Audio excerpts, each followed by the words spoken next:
ఆంధ్రప్రదేశ్ ముఖ్యమంత్రి వైఎస్ జగన్మోహన్ రెడ్డికి ఎన్నికల సంఘం నోటీసులు జారీ చేసింది. తెలుగుదేశం పార్టీ అధినేత చంద్రబాబు నాయుడు మీద చేసిన వ్యాఖ్యలకి గాను జగన్ని నోటీసులు ఇచ్చారు.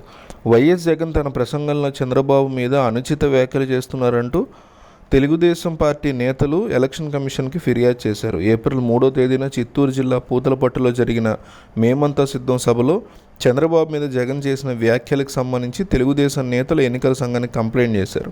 పూతలపట్టు సభలో చంద్రబాబు మీద సెటైర్లు వేసిన జగన్ చంద్రబాబుని అరుంధతి సినిమాలో విలన్ క్యారెక్టర్తో పోల్చారు. అరుంధతి సినిమాలో సమాధి నుంచి లేచి వచ్చిన పశుపతిలా 5 ఏళ్ల తర్వాత అధికారం కోసం పశుపతి వస్తున్నారంటూ చంద్రబాబు మీద జగన్ విమర్శలు గుప్పించారు.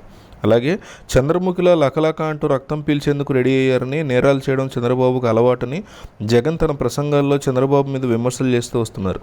ఈ క్రమంలో తెలుగుదేశం పార్టీ సీనియర్ నేత వర్ల రామయ్య ఏపీ సీఈఓ ముఖేష్ కుమార్ మీనాకు ఫిర్యాదు చేశారు. అనుచిత వ్యాఖ్యలు కోడ్ ఉల్లంఘన కిందకు వస్తాయని, జగన్ మీద చర్యలు తీసుకోవాలని సీఈఓని కోరారు. వర్ల రామయ్య మీద ఫిర్యాదుకు సంబంధించి స్పందించిన సీఈఓ చంద్రబాబు మీద చేసిన వ్యాఖ్యలకి 48 గంటల్లో వివరణ ఇవ్వాలని సీఎం జగన్కి నోటీసులు ఇచ్చారు.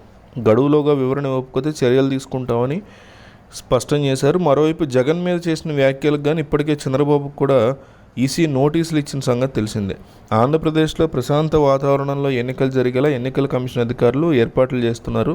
రాష్ట్రంలో లోక్సభతో పాటు అసెంబ్లీ కూడా ఎన్నికలు జరుగుతూ ఉండడంతో పకడ్బందీగా ఎన్నికల నిర్వహణకు సిద్ధమవుతున్నారు. ఎన్నికల కోడ్ అమల్లోకి వచ్చిన నాటి నుంచి ప్రత్యేక బృందాలతో ఎక్కడ ఎలాంటి గొడవలు కానీ హింసాత్మక ఘటనలు కానీ జరగకుండా జాగ్రత్తలు తీసుకుంటున్నారు. ఎక్కడైనా హింసాత్మక ఘటనలు జరిగితే వాటి మీద రాష్ట్ర ఎన్నికల ప్రధాన అధికారి ముఖేష్ కుమార్ మీనా తక్షణమే చర్యలు చేపడుతున్నారు.